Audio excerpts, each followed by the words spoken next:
I'm very close to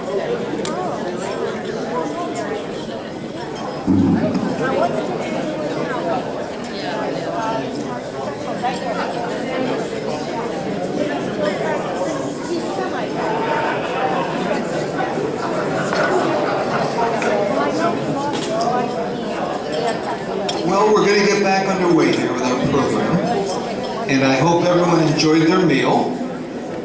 A little bit of wine, coffee and dessert is still coming around, and I've instructed the staff to continue serving coffee as we press forward here. So right now I'm going to ask Lieutenant Susan Monks to come up here to introduce our guest speaker.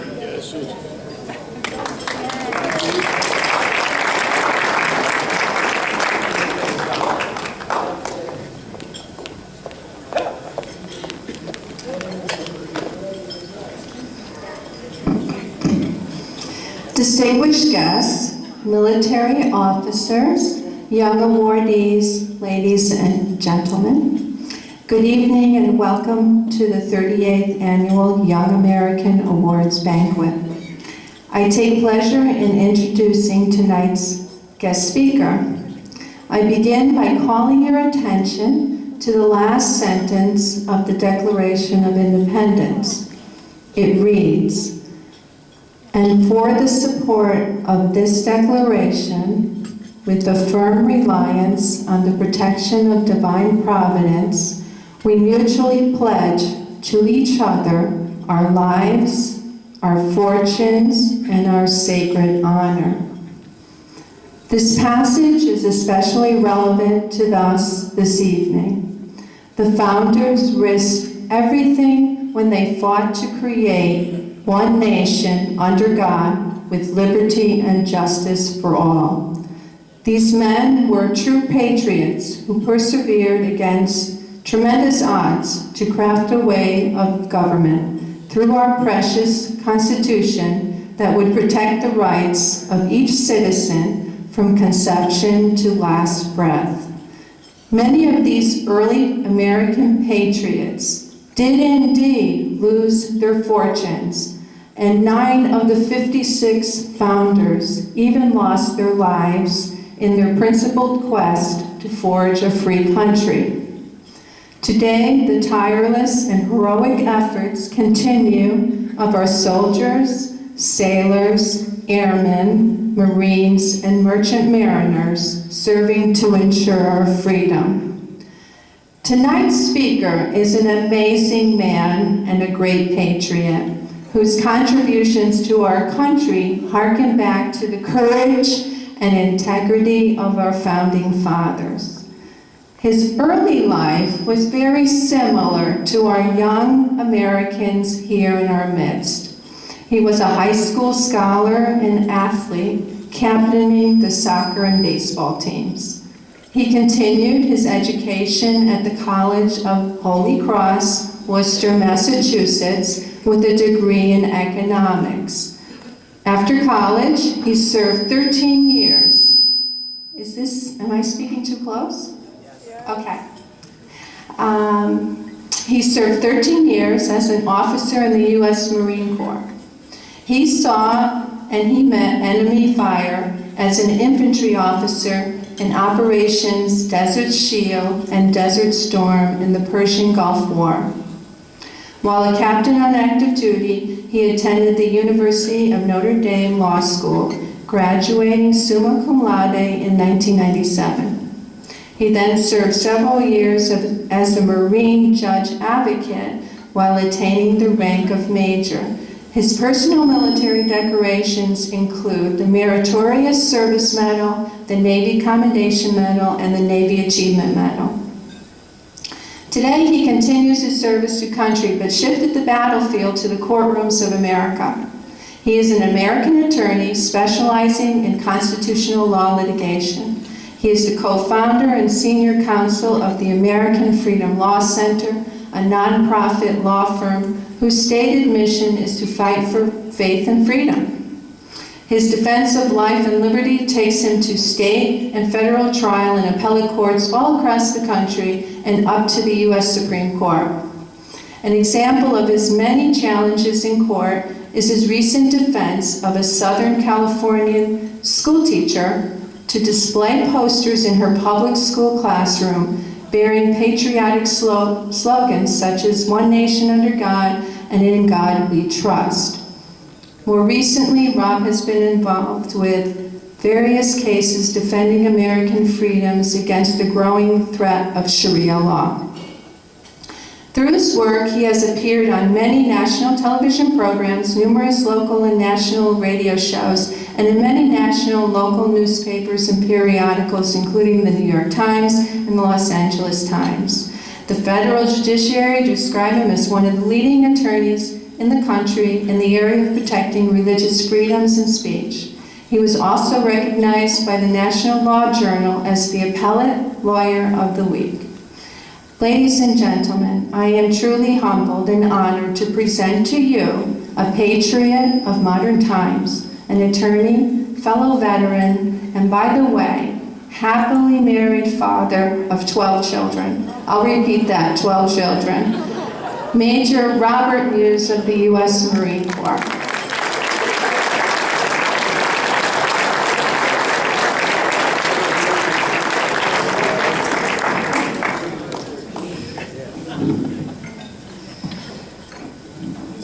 First of all, I want to thank the Western Connecticut Military Officers Association for inviting me to really this extraordinary event. It was surprising to me when I saw the 38th Annual Young American Awards. 38 years they've been doing this. I'm often, in the cases that I handle, I appear before panels of liberal judges. So it's good to finally be before a crowd of flag-waving, God-fearing, patriotic Americans like all of you here.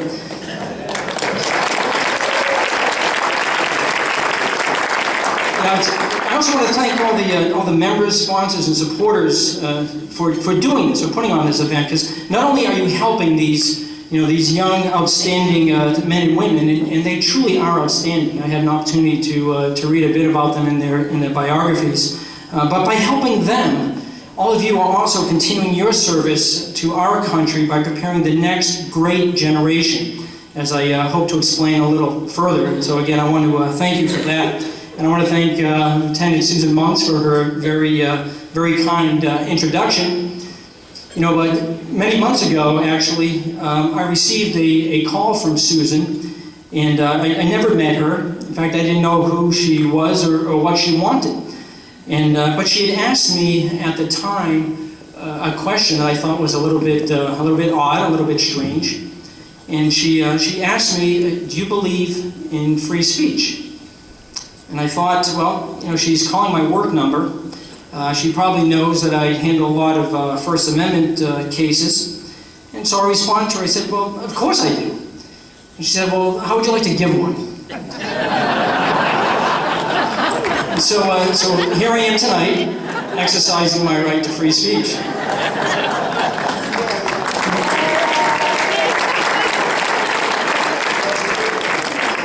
She mentioned in the introduction that my wife and I have been blessed with 12 children.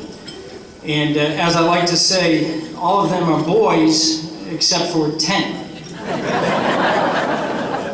So do the math. The first 9 were girls. And so when everybody kept saying, "Oh, you're just trying for a boy," the number 10 was a boy, the number 11 was a girl, the number 12 was a boy. So the motto in my home is, "Blessed are you among women." And yes, I am Catholic, and proud of it. I had the honor and privilege to serve my country as an infantry officer on active duty in the United States Marine Corps. I served for 13 years. I grew up in a Marine family. My dad served in the Marine Corps in the Korean War. My older brother enlisted in the Marine Corps. He was a sergeant in the infantry. And my younger brother was a captain in the Marine Corps in the infantry as well. I grew up in a small town in Massachusetts, about 25 miles north of Boston. Grew up in a small 3-bedroom ranch house. And in that house, it was a small house with the 4 boys. At the end of the small hallway, there was a closet. And in that closet, my dad hung his dress blues jacket. And clearly the best uniform in the world, and I think it's hard to argue that point. But each of his boys would take turns proudly wearing that uniform and marching around the house. You know, my dad passed away when I was quite young. I was 14 years old. And he certainly made an impression on my brothers and me. And one of the greatest impressions was no doubt his service to our country as a Marine and his love for our great country. And it was a love that he passed on to his sons. And we have an obligation to pass on that love to our sons, to the next generation. You know, as already mentioned, today is June 6th, the 69th anniversary of D-Day. And on June 6, 1944, 160,000 plus Allied troops landed along a 50-mile stretch of heavily fortified French coastline to fight Nazi Germany on the beaches of Normandy, France. General Eisenhower called the operation a crusade in which we will accept nothing less than full victory. More than 5,000 ships and 13,000 aircraft were used in support of this D-Day invasion. And by day's end on June 6th, the Allies gained a foothold in Normandy. Now, the D-Day invasion was not without a cost. More than 9,000 Allied soldiers were killed or wounded on that day. But more than 100,000 of those troops began the march across Europe to defeat Hitler. You know, we must never forget, and I think military members are very good at this, we must never forget our history, never forget those who fought and died for our nation and for our freedoms. You know, Tom Brokaw called the men of these times the greatest generation. And here's what he said, quote, "In the spring of 1984, I went to the northwest of France, to Normandy, to prepare an NBC documentary on the 40th anniversary of D-Day, the massive and daring Allied invasion of Europe that marked the beginning of the end of Adolf Hitler's Third Reich. There I underwent a life-changing experience.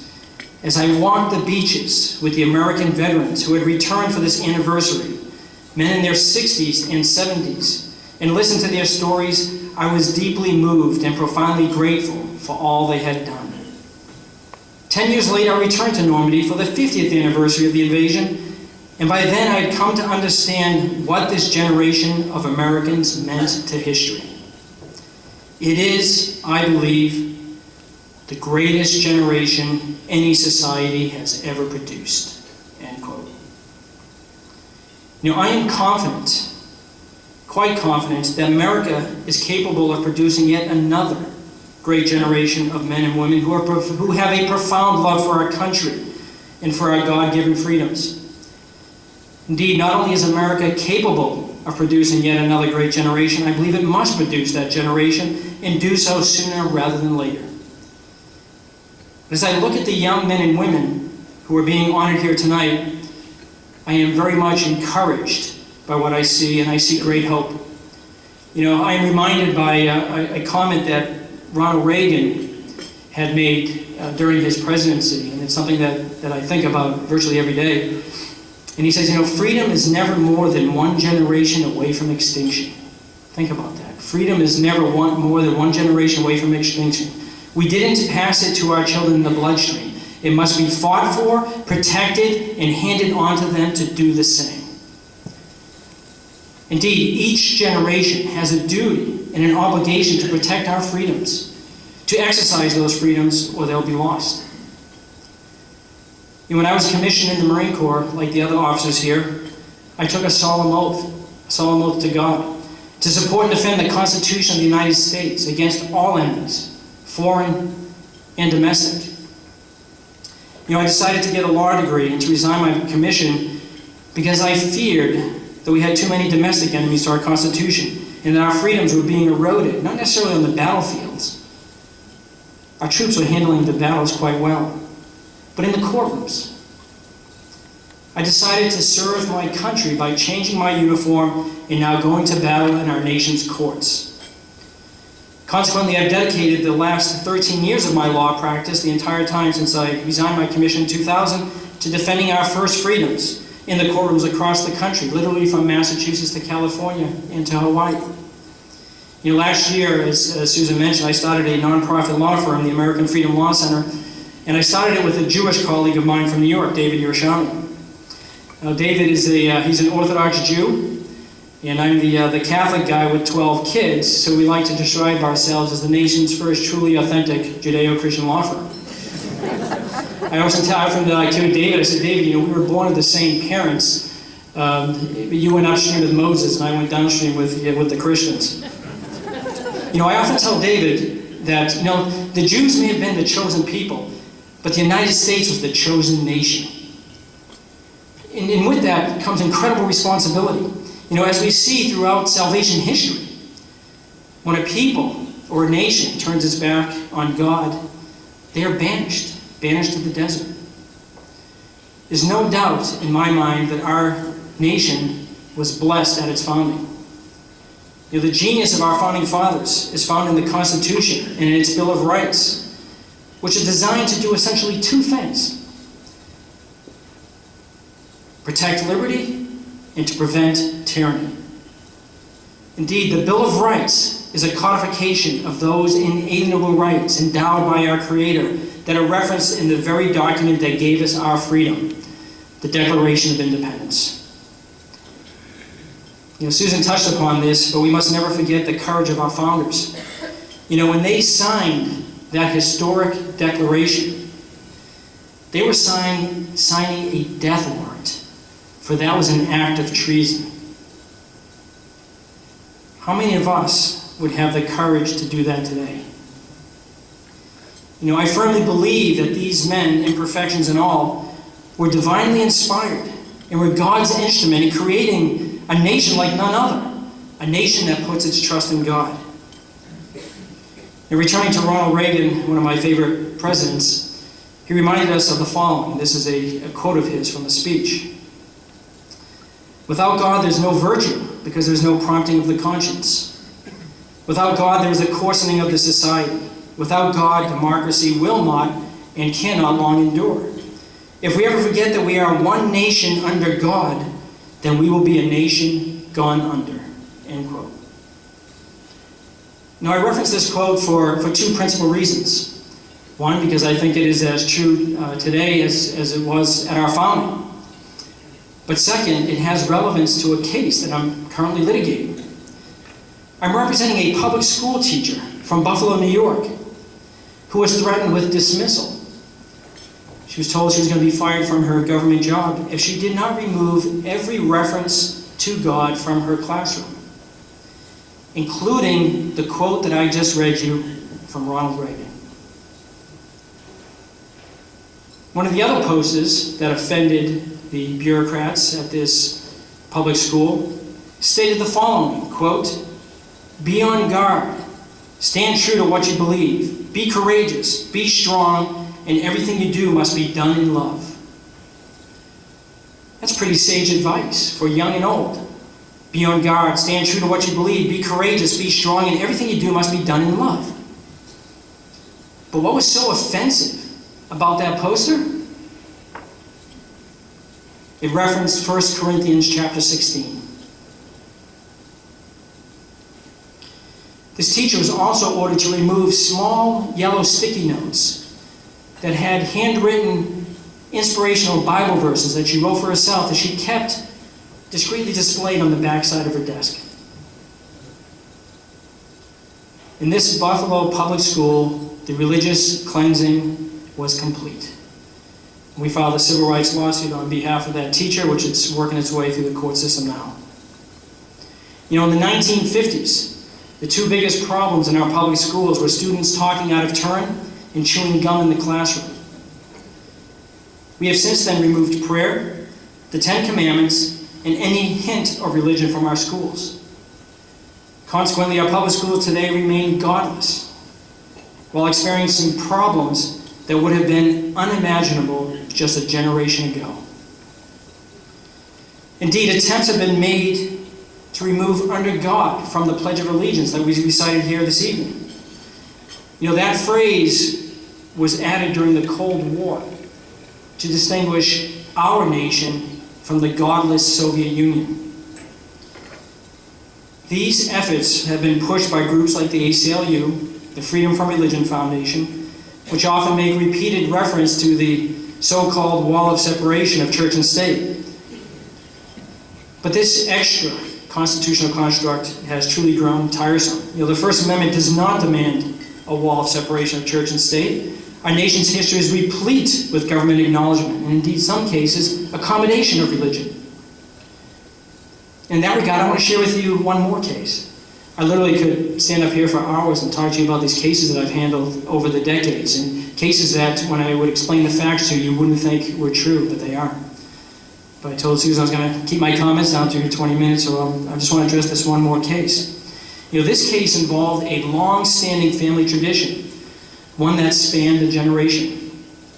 For over 60 years, Mr. John Saddle and his family had displayed a nativity scene during the Christmas season on a public median in Macomb County, Michigan. John was a boy when he first helped his dad put up the display during the 1945 Christmas season. There had never been a single complaint about that display for all those years, for 62 years until 2008, when the County Road Commission received a written complaint from the Freedom from Religion Foundation.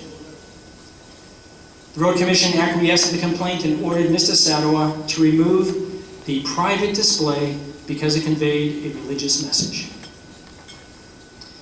Mr. Sadowa contacted me, and I promptly filed a federal civil rights lawsuit on his behalf. And after nearly 3 years of litigating this case, last August, the United States Court of Appeals for the Sixth Circuit confirmed that Mr. Sadowa's private religious speech is fully protected under the First Amendment, and that by denying his request to display his nativity scene, the Road Commission violated his right to freedom of speech protected by the First Amendment and deprived him of the equal protection of the law guaranteed by the 14th Amendment. As a result of this ruling, last December 15th, this long-standing local tradition returned as Mr. Sadowa reinstalled his family nativity scene on this public median for the Christmas season.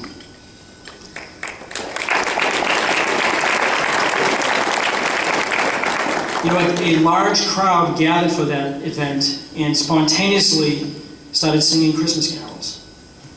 They watched as Mr. Sadowa, who was now in his 70s, put up the nativity display while tears flowed from his eyes. And I was able to attend that event, and it was incredible. Words can't describe the feeling I had with a sense of gratification for Mr. Sadowa to return that family tradition where it rightfully belonged. And here's the point. When the Road Commission denied Mr. Sadowa permission to put up his display, this man in his 70s could have hung his head, he could have gone home, he could have done nothing. But he didn't. He wanted to fight, and fight he did. The point is, courage comes in all forms. Whether it be those brave soldiers that stormed D-Day, our founding fathers who are defending our freedoms, or a private citizen who wants to defend his right to freedom of speech.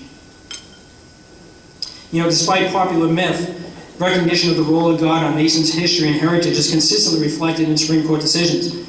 The Court has acknowledged, for example, that religion has been closely identified with our history and government, and that the history of man is inseparable from the history of religion. In fact, as we all know here, those of us in the military, examples of patriotic invocations of God and official acknowledgement of religion's role in our nation's history abound.